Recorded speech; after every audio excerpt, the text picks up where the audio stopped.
Guys మరో కొత్త స్టోరీతో మీ ముందుకి వచ్చేసాం. ఇవాళ మనం చెప్పుకోబోయే కథ పేరు మా ప్రేమ కథ.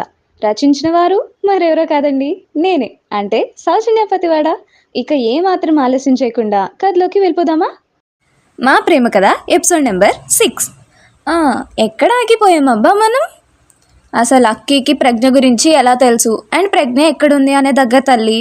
ఓ యా, గుర్తొచ్చింది. అన్నీ మేమే గుర్తు చేసి ఏడవాలి, కర్మ. కర్మ అంటే నాకు ఇంకొకటి గుర్తొచ్చింది. ఏ అవన్నీ తర్వాత, ముందు స్టోరీ స్టార్ట్ చేయహే. పోండి, మీరు కూడా నన్ను తిడుతున్నారు. ఇంకా లాగ్ చేసావు అనుకో, ఇంటికి వచ్చి మరీ కొడతావు. ఆపై నీ ఇష్టం. అమ్మో వద్దులేండి, పదండి స్టోరీలోకి వెళ్దాం. అక్కి, అసలు ఏమైందో చెప్పు. అసలు ప్రజ్ఞ ఎక్కడుంది ఇప్పుడు అని టెన్షన్గా అడుగుతాడు నందు.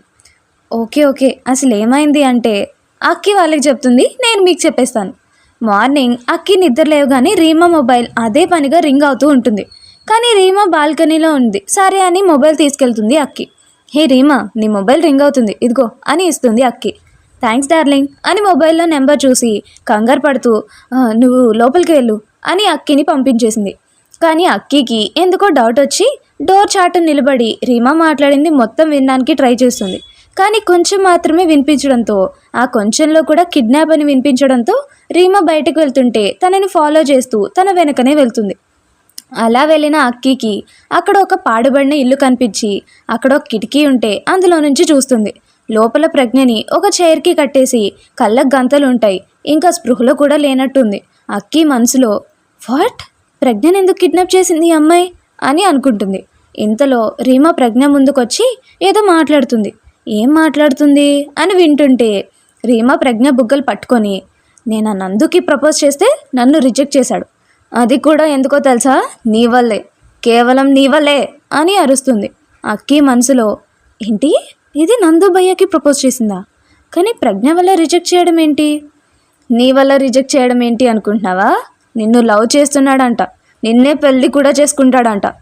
వస్తే ఏ బ్రాసి మొహందానా, మా ప్రజ్ఞ స్పృహలో లేదే. అక్కి వావ్, సచ్ ఎ క్యూట్ పేర్ అని అనుకుంటుంది ఆ టెన్షన్లో కూడా. అందుకే నిన్ను మా ఇద్దరి మధ్యలో అడ్డు లేకుండా చేద్దామని అనుకుంటున్నా. సో నిన్ను స్వర్గంలో విహారయాత్రకు పంపిస్తా పర్మనెంట్గా అంటుంది రీమా. అక్కి వాట్, ఇదేం లాంగ్వేజ్ అని అనుకుంటుంది. రే అని రీమా ఒక రౌడీని పిలిచి, ఇది స్పృహలోకి రాగానే ఎందుకు చంపుతున్నామో చెప్పి మరీ చంపేయండి అంటుంది. ఆ రౌడీ అన్నలు కూడా ఇదేం సాడిస్ట్దిరా బాబు అనుకొని మనసులో బండబూతులు తిట్టుకుంటూ ఉంటారు. ఏంట్రా ఏం మాట్లాడరు అని రీమా పిలిస్తే, సరే మేడం అంటారు రౌడీ బాయ్స్. సరే నేను వెళ్తున్నా, జాగ్రత్తగా ఫినిష్ చేయండి అని వెళ్ళిపోతుంది రీమా. వాట్, చంపేస్తుందా? దీనికి ఏమైనా పిచ్చా, సైకో గర్ల్ అనుకుంటుంది అక్కి. వెంటనే తన ఫ్రెండ్స్ కొంతమంది కాల్ చేసి లొకేషన్ పంపించి రండి అని చెప్తుంది. వాళ్ళు వచ్చాక ఆ రౌడీలందరినీ చితగబాది ప్రజ్ఞని అక్కడి నుంచి తీసుకొచ్చేస్తారు. అలా జరిగింది అని చెప్పడం ముగిస్తుంది అక్కి. అందరూ ప్రజ్ఞని చంపేద్దాం అనుకుందా అని కోపంగా అంటారు. నా చెల్లిని చంపాలని చూసిన దాన్ని నేనే నా చేతులతో ఎన్కౌంటర్ చేసి పడేస్తా, చెప్పు అది ఎక్కడ ఉంది అని కోపంతో ఊగిపోతున్నాడు ప్రదీప్. బ్రో కూల్, మనకి ఫస్ట్ ప్రజ్ఞ ఇంపార్టెంట్. ఆకాంక్ష గారు చెప్పండి, ప్రజ్ఞ ఎక్కడుంది అని కూల్గా అడుగుతాడు ఆశిష్. అది ఫస్ట్ మీరు ఏమైనా తిందు రండి, నేను ఆర్డర్ చేస్తాను అని అంటుంది అక్కి. ఇంతకీ ప్రజ్ఞ ఉన్న ప్లేస్లో ఏం జరుగుతుందో చూద్దాం రండి. ప్రజ్ఞకి అప్పుడే మెలకు వస్తుంది. కళ్ళు చాలా మసకగా ఉన్నాయి. కళ్ళు నలుముకొని ఎక్కడుందా అని చూస్తుంటే తనకి అస్సలు సంబంధం లేని ప్లేస్లా కనిపిస్తుంది అక్కడంతా. మెల్లగా మంచం మీద నుంచి లేచి వాష్రూమ్కి వెళ్ళి ఫేస్ వాష్ చేసుకుని బయటకి వచ్చి రూమ్ డోర్ ఓపెన్ చేసి చూస్తే చాలా పెద్ద బంగ్లా. బయట హాల్లో టీవీ మోగుతుంది కానీ ఎవరూ కనిపించట్లేదు. ప్రజ్ఞకి ఆ ఇల్లు చూసి మతిపోతుంటే అసలు తను ఎక్కడుంది అనేది అర్థం కాకుండా ఉంది. ఇలా ఎన్నో ప్రశ్నలు తన మైండ్లో ఒకేసారి రన్ అవడంతో తలనొప్పి వచ్చి పడిపోబోతుంటే ఎవరో వచ్చి తనని తీసుకువెళ్ళి సోఫాలో కూర్చొని ఒక టాబ్లెట్ ఇంకా వాటర్ ఇచ్చి వేసుకో అంటారు. అమ్ము బేబీ ఆ టాబ్లెట్ వంక అతని వంక మార్చి చూసి నేను వేసుకోను అని తల అడ్డంగా ఊపుతూ చెప్తుంది. ప్రజ్ఞ అలా చెప్పడంతో అతనికి నవ్వొచ్చి అలానే తన డౌట్ అర్థమయ్యి నేను డాక్టర్ని అని చెప్తాడు. ప్రూఫ్ ఏంటి అన్నట్టు అతని వైపు చూస్తుంది. అతను నవ్వుకొని తన ఐడి చూపిస్తాడు. ఆ ఐడి చూసి అప్పుడు నమ్మి ఆ టాబ్లెట్ వేసుకుంటుంది. వేసుకున్న కొంచెం సేపుకి రిలీఫ్గా అనిపించి అలా సోఫాకి చేరబడి మళ్ళీ ఏదో గుర్తొచ్చినట్లు సోఫాలోంచి లేచి అతనికి ప్రశ్నలు అనే తూటాలు వదిలింది. అసలు మీ నేమ్ ఏంటి అంటుంది ప్రజ్ఞ. నా నేమ్ అనూజ్ గజపతి అంటాడు. మీకేమైనా గుర్తొచ్చిందా? సరే, నా నేమ్ ప్రజ్ఞ. అనూజ్ గజపతి గారు, నేను ఇక్కడికి ఎలా వచ్చాను? పడుకొని వచ్చారు. అండ్ అంత వెటకారం అక్కర్లేదు, అనూజ్ అంటే చాలు. మీరు కూడా వెటకారం పక్కన పెట్టి నేను ఎలా వచ్చానో చెప్పండి. చెప్తాను, మీరు స్ట్రెస్ ఫీల్ కాకండి అని అక్కి నందు వాళ్ళకి చెప్పిందంతా చెప్తాడు, ఎక్సెప్ట్ దట్ లవ్ మ్యాటర్. రేమా నన్నెందుకు కిడ్నాప్ చేసినట్టు అని పక్కన ఎమోజీలా ఫేస్ పెడుతుంది. నాకేం తెలుసు, సరే పదండి వెళ్ళి అడిగి వద్దాం, తర్వాత ఏమైనా నాకేం సంబంధం లేదు అంటాడు అనూజ్. అమ్మో ఎందుకులే అని మనసులో అనుకొని బయటికి ఒక వెకిల్ నవ్వు నవ్వి, పర్లేదులేండి ఇప్పుడు అంత రిస్క్ మనకి ఎందుకు, కానీ నన్ను మా ఫ్రెండ్స్ దగ్గరికి దింపేరా ప్లీజ్ అంటుంది. అది కష్టమమ్మా, వాళ్ళు ఏపీలో ఉంటే నువ్వు యూపీలో ఉన్నావు, వాళ్ళ దగ్గరికి వెళ్ళడానికి చాలా టైం అవుతుంది, అండ్ నైట్ కదా ఇప్పుడు వద్దు, మార్నింగ్ వాళ్ళే నీ దగ్గరికి వస్తారు. వాట్ అని కప్పలా నోరు తెరిచి ఉంటుంది Pragya. Yeah Pragya, you're in Lucknow right now అంటాడు అనోజ్. అసలు అక్కడెక్కడో ఉన్న నన్ను ఇక్కడికి ఎందుకు తీసుకువచ్చారు చెప్పండి అంటుంది ప్రజ్ఞ. అది ప్రజ్ఞ అసలు అని అనోజ్ తడబడుతుంటే, ప్లీజ్ అనోజ్ చెప్పండి ఎందుకు అక్కడి నుంచి ఇక్కడికి తీసుకొచ్చారు అని ఏడుస్తుంది. ప్రజ్ఞ బాధ చూడలేక తన చేయి పట్టుకొని ఒక రూమ్ దగ్గరికి తీసుకుని వెళ్ళి లోపల చూడమంటాడు. లోపల ఏముంది అని చూసిన ప్రజ్ఞ షాక్తో అలా నిలబడిపోతుంది. ఏపీలో ఏమైందో చూద్దామా, అదే నందు వాళ్ళ దగ్గరికి. అక్కి అలా తడబడ్డం చూసి వినయ్ అండ్ ఆశిష్కి డౌట్ వచ్చి, ఆకాంక్ష చెప్పు అసలు మా ప్రజ్ఞ ఎక్కడుంది అని గట్టిగా అరుస్తారు. అది నేను తర్వాత చెప్తాను కానీ మీరు భోజనం చేయండి అంటుంది. అక్కి అలా టాపిక్ డైవర్ట్ చేయడంతో అందరికీ డౌట్ వచ్చి, ఏమైందో చెప్పు ప్లీజ్ అని బ్రతిమలాడతారు. అక్కి కూడా అందరూ ప్రజ్ఞ గురించి అంత బాధపడ్డం ఏం చేయాలో తెలియక తన మొబైల్లో ఒక పిక్ చూపిస్తుంది. చూపించి ప్రజ్ఞకి ఏమీ అవ్వలేదు, తను బాగానే ఉంది అని చెప్తుంది. కానీ అందరూ ఆ పిక్ చూసిన వెంటనే షాక్ అయిపోతారు. నందు పరిస్థితి అయితే మరీ ఘోరంగా ఉంది. అసలు ఏం జరిగింది, తనెందుకు అలా ఉంది అని అడిగిన వినయ్ ప్రశ్నకి ఇంకా నో మోర్ క్వశ్చన్స్, అందరూ భోజనం చేసి నిద్రపోండి, మార్నింగ్ మనం లక్నోకి వెళ్తున్నాం, అక్కడ తెలుస్తాయి మీకు అన్నీ అని చెప్పేసి అమ్మాయిల్ని తీసుకొని వేరే రూమ్కి వెళ్ళిపోయింది. ఏపీలో ఫోటో చూసిన నందు గ్యాంగ్ షాక్ అయితే యూపీలో రూమ్లో చూసిన ప్రజ్ఞ షాక్ అవుతుంది. ఏపీలో వాళ్ళు బజ్జున్నారు, వాళ్ళని డిస్టర్బ్ చేయకుండా మనం యూపీకి వెళ్దాం రండి అంటే బజ్జలేదు, ఆలోచిస్తున్నారు. కానీ మనం ఎందుకు వాళ్ళ ఆలోచనలు డిస్టర్బ్ చేయాలి, సో మనం వాళ్ళని వదిలేద్దాం కొంచెం సేపటి వరకు. నేను మిమ్మల్ని ఇండియా మొత్తం తిప్పేస్తున్నా చూసారా, నేను గ్రేట్ కదా ఎంతైనా. ఆ రూమ్లో చూసిన ప్రజ్ఞ అనోజ్తో ఏంటిదంతా అని అడుగుతుంది. ప్రజ్ఞ ఇప్పుడు నేనేం చెప్పలేను, కానీ మార్నింగ్ మీ వాళ్ళు ఆకాంక్ష వస్తారు, అప్పుడు మాట్లాడుకుందాం అంటాడు అనోజ్. బై ద వే నేను ఆకాంక్షకి బ్రదర్ని. ప్రజ్ఞ ఆకాంక్ష ఎవరు అని ఆలోచించి, ఓ నిన్న బీచ్లో కనిపించిన అమ్మాయి కదా అనుకుంటుంది. తనన్ను కాపాడిందా అంటుంది. తనే కాపాడింది, కానీ ఇంకా ఏం మాట్లాడకుండా మీరు భోజనం చేయండి అని డైనింగ్ టేబుల్ దగ్గరికి తీసుకొచ్చి చైర్లో కూర్చోబెట్టి సర్వెంట్ని భోజనం వడ్డించమంటాడు. సర్వెంట్ అన్నీ వడ్డించాక కూడా పాప తినకుండా అలానే చూస్తుంటే, తినండి ప్రజ్ఞ అంటాడు అనోజ్. పాపం ఇతనికి తెలియదుగా మన హీరోయిన్కి తినడం రాదని, అంటే ఎవరైనా తినిపించాలి కదా. ప్రజ్ఞ మొహమాటంగా, అంటే అది నాకు తినడం రాదు, ఎప్పుడు మా డాడీ అన్నయ్యని తినిపిస్తారు అందుకే అని ఏడుపు మొహం పెట్టుకొని చెప్తుంది. ఆ మాటలు పైనుంచి దిగుతున్న ఒక మిడిల్ ఏజ్ ఆవిడ విని ప్రజ్ఞ దగ్గరకు వచ్చి, నేను తినిపిస్తాందా అని ప్లేట్ తీసుకొని అన్నం కూర కలుపుతుంది. ప్రజ్ఞకి ఆవిడెవరో తెలియకపోవడంతో అనూజ్ వైపు చూస్తుంది. ఈవిడ మా అమ్మ అంజలి మహేంద్ర గజపతి అని చెప్తాడు అనూజ్. ప్రజ్ఞ ఆవిడ్ని చూసి నమస్కారం ఆంటీ అని కాళ్ళకి దండం పెడుతుంది. నూరేళ్ళు చక్కగా ఉండు తల్లి అని పైకి లేపి నుదుటిని ముద్దు పెడతారు అంజలి గారు. తర్వాత అంజలి అన్నం కలిపి ప్రజ్ఞకి తినిపిస్తారు. పాప కూడా బాగా ఆకలిగా ఉండడంతో ఏమీ అనకుండా తినేస్తుంది. మరి మార్నింగ్ ఎప్పుడో తినింది కదా, అందుకే ఏం మాట్లాడలేదన్నమాట. అలా తినిపించి ప్రజ్ఞ మూతి తుడిచి, ఏం ఆలోచించకుండా నిద్రపో, మార్నింగ్ మాట్లాడదాం అంటారు. సరే అని ఆలోచించి బెడ్రూమ్కి వెళ్తుంది. అలా ఎవరి ఆలోచనలో వాళ్ళు ఉండి ఎప్పుడు తెల్లారుతుందా అని వెయిట్ చేస్తూ ఎప్పుడో తెల్లవారుజామున 3:30కి ఆ టైంకి బజ్జుంటారు. వీళ్ళు లేటుగా బజ్జున్నారు అని సూర్య గారు రావడం మానేరు కదా, సో ఆయన టైంకి ఆయన యథావిధిగా వచ్చేసి జనాలందరికీ ఆ రోజు వాళ్ళు చేయాల్సిన పనులు వాళ్ళకు గుర్తు చేద్దామని ప్రయత్నిస్తున్నారు. ఆయన వెచ్చటి కిరణాలు ప్రసరింపజేస్తూ ఆ రోజుకి వాళ్ళ పనులు గుర్తొచ్చి కొంతమంది నిద్రలేస్తే పని పాట లేనోళ్ళు ఇంకా బజ్జునే ఉన్నారు. ఆశీష్కి తెలివచ్చి చూసేసరికి ఉదయం 7:30 అయింది. ఇంకా అబ్బాయిలందరినీ నిద్రలేపి ఫ్రెష్ అవ్వమని చెప్పి శాండీకి కాల్ చేశాడు. శాండీ పాప కాల్ లిఫ్ట్ చేసి ఇంకో 15 మినిట్స్లో మేము రెడీ అయిపోతామని ఆశిష్కి మాట్లాడే ఛాన్స్ ఇవ్వకుండా కాల్ కట్ చేస్తుంది. 20 నిమిషాల తర్వాత అందరూ రెడీ అయిపోయి కిందకు వస్తారు.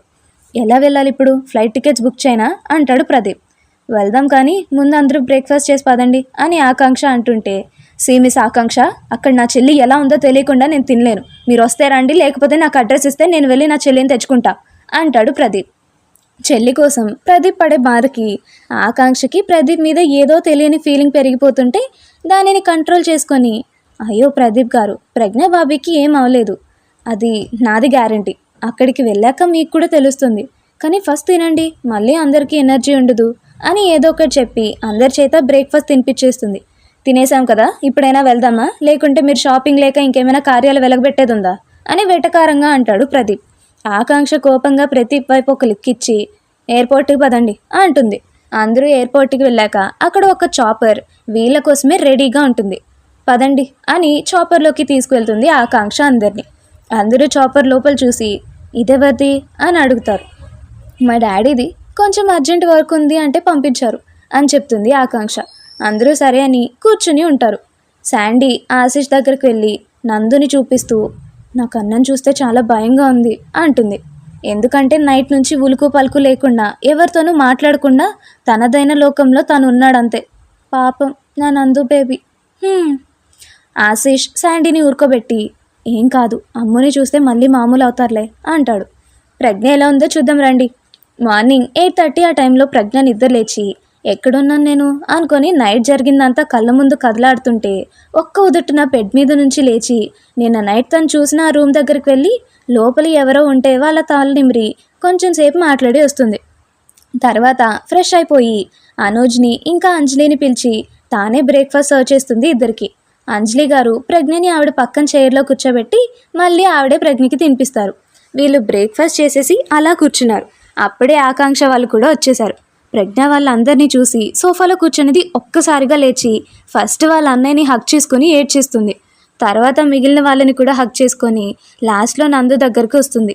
నందుని చూసి వెళ్ళి హగ్ చేసుకుందామనే లోపల నందు చెయ్యడ్డు పెట్టి ప్రజ్ఞ కళ్ళలోకి సూటిగా చూస్తూ, ప్రజ్ఞ, నువ్వు పెళ్లి చేసుకున్నావా అని అడుగుతాడు. అప్పుడు గుర్తొస్తుంది అందరికీ ఆకాంక్ష చూపించిన పిక్లో ప్రజ్ఞ ఎవరినో పెళ్లి చేసుకున్నట్టుగా ఉంది అని. అందరూ కూడా ప్రజ్ఞని అలానే చూస్తే కనీసం ప్రజ్ఞ పెళ్లి కూతురులాగానే కనిపించట్లేదు. కానీ నందు మాత్రం ఇప్పుడు తను ఎలా ఉంది అని పట్టించుకునే స్థితిలో లేడు. తన మనసుకైన గాయానికి మందు మాత్రమే కావాలి, అది కూడా ప్రజ్ఞ పెళ్లి చేసుకోలేదు అని చెప్పడమే. ఆ మాట కోసం ప్రజ్ఞని అడుగుతూనే ఉన్నాడు. కానీ ప్రజ్ఞ నోరు మెదపలేదు. కారణం, నందు ఎప్పుడైతే నువ్వు పెళ్లి చేసుకున్నావని అడిగాడో అప్పుడే తను షాక్లోకి వెళ్ళిపోయింది. ప్రజ్ఞ ఎంతకు నోరు తెరిచి సమాధానం చెప్పట్లేదు అని ప్రజ్ఞ భుజాలు పట్టుకొని అడుగుతాడు నందు. అప్పుడు షాక్లోంచి బయటకు వచ్చి, ఏమంటున్నారు నందు గారు, నేను పెళ్లి చేసుకోవడం ఏంటి, అది మిమ్మల్ని కాకుండా వేరే వాళ్ళని అని ఏదో ఫ్లోలో చెప్పుకుంటూ పోతుంది. మళ్ళీ తనకే తను ఏమందో గుర్తొచ్చి అలా ఎలా వాగేశానా అని అనుకుంటూ ఎలా అయినా డైవర్ట్ చేయాలని, అసలు నేను పెళ్లి చేసుకున్నానని మీకెవరు చెప్పారు నందు గారు అని కొంచెం కోపంగా అంటుంది. నందు వెంటనే ఆకాంక్ష మొబైల్ తీసుకొని అందులో ఒక పిక్ చూపిస్తాడు. ఆ పిక్ చూసి ప్రజ్ఞ కూడా షాక్ అయ్యి, అది అది నేను కాదు అంటుంటే, నువ్వు కాకుంటే ఇంకెవరు ప్రజ్ఞ, నీ ఫేస్ అంత క్లియర్గా తెలుస్తుంది అని అసహనంగా అంటాడు నందు. నందు అలా అనేసరికి ప్రజ్ఞకి బాధగా అనిపించి కంట్లోంచి తనకి తెలియకుండానే నీళ్లు బడబడా కారిపోతాయి. అనూజ్కి, ఆకాంక్షకి, అంజలి గారికి అది చూసి చాలా బాధగా అనిపిస్తుంది. చెప్పు ప్రజ్ఞ, ఎందుకు ఇలా చేసావు, ఎందుకు నాకు ఇంత అన్యాయం చేసావు అని ప్రజ్ఞతో కలిపి తను కూడా ఏడ్చేస్తాడు నందు. ఏ నందు, అసలు మా అమ్మ నీకేమంత అన్యాయం చేసిందని? అస్సలు అనూజ్కి అది చూసి ప్రజ్ఞని తను చేయని తప్పుకు తనని అలా నిందిస్తుంటే చూస్తూ ఊరుకొని ఉండలేక, ఇనఫ్ నందు అని గట్టిగా అరుస్తాడు. అంతే, దెబ్బకి అందరూ అటువైపు తిరిగి ఎవరా అని చూస్తూ ఉంటారు. నేను అక్కీకి అన్నయ్యని అని చెప్పి, ఆ పిక్లో ఉన్నది మా అన్నయ్య అండ్ మా వదిన, కానీ ప్రజ్ఞ కాదు అంటాడు. అందరూ ఒకేసారి వాట్ అని గట్టిగా అరుస్తారు. నందు ప్రజ్ఞ వైపు చూసి అవునా అని తల ఊపుతాడు. ప్రజ్ఞ కూడా నందు వైపు చూసి అవును అని కళ్ళార్పుతుంది. ప్రదీప్ అనూజ్ దగ్గరికి వెళ్ళి, సార్, అసలు మీరేం మాట్లాడుతున్నారో మాకేం అర్థం కావట్లేదు. ఆ పిక్లో ఉంది నా చెల్లి ప్రజ్ఞ, కానీ మీరు కాదు అంటున్నారు. అసలు ఏం జరుగుతుంది ఇక్కడ అని అంటాడు. అనూజ్ ఇంకా అలానే చూస్తూ ఉండలేక ప్రదీప్ చేతిని ఒక చేత్తో, నందు చేతిని ఒక చేత్తో పట్టుకుని నిన్న ప్రజ్ఞకి ఏ రూమ్ని చూపించారో అదే రూమ్ దగ్గరికి వీళ్ళని తీసుకువెళ్ళి లోపల చూడమంటాడు. వీళ్ళ వెనకే మిగిలిన అందరూ కూడా ఏముందా అని లోపలికి చూస్తే ఒక అమ్మాయి బెడ్ మీద ప్రాణం ఉన్న బొమ్మలా పడుకుని ఉంటుంది, కానీ కోమాలో ఉంది అని అను చెప్తాడు. ఆ అమ్మాయిని చూసి అందరూ షాక్ అయ్యి ప్రజ్ఞ వైపు ఆ అమ్మాయి వైపు మార్చి మార్చి చూస్తూ ఉంటారు. ఎందుకంటే ఆ అమ్మాయి సేమ్ అచ్చుగుద్దినట్టు ప్రజ్ఞలానే ఉంది. అందరూ షాక్లో ఉండడం చూసి ఆకాంక్ష తనే మా వదిన ప్రార్థన, వైఫ్ ఆఫ్ ఆదర్శ్ గజపతి అని చెప్తుంది. అది విన్న అందరి బ్రెయిన్ పని చేయట్లేదు, ఆఖరికి ప్రజ్ఞకి కూడా. పాపకి ప్రార్థన చూపించాం కానీ తను ఎవరు ఏంటి అనేది తెలియదు కదా, అండ్ పిక్ చూపించినప్పుడు కూడా గుర్తు రాలేదా అంటే తను ఉన్న సిచ్యువేషన్ వేరు కదా అప్పుడు. సో బల్బు వెలుగులే టైంకి ఇంకా అందరూ అక్కడి నుంచి వచ్చేసి హాల్లో కూర్చొని ఉంటారు. అనూజ్ బ్రో, అసలు ప్రార్థనకి ఏమైంది అని అడుగుతాడు నందు. అనూజ్ చెప్పే లోపల ఒక పాప పరిగెత్తుకొని వచ్చి ప్రజ్ఞని అమ్మా అని చుట్టేసి ఏడుస్తుంది. పాప అలా ఏడుస్తుంటే ప్రజ్ఞకు కూడా ఏడుపొచ్చేసి తన గుండెలకి హత్తుకొని ఏడోకు అని. మరిన్ని ఇంట్రెస్టింగ్ వీడియోస్ కోసం మా వీడియోస్ని లైక్ చేసి డైలీ నోటిఫికేషన్స్ కోసం సబ్స్క్రైబ్ చేసుకొని పక్కనే ఉన్న గంట సింబల్ని ఆన్లో పెట్టుకోండి.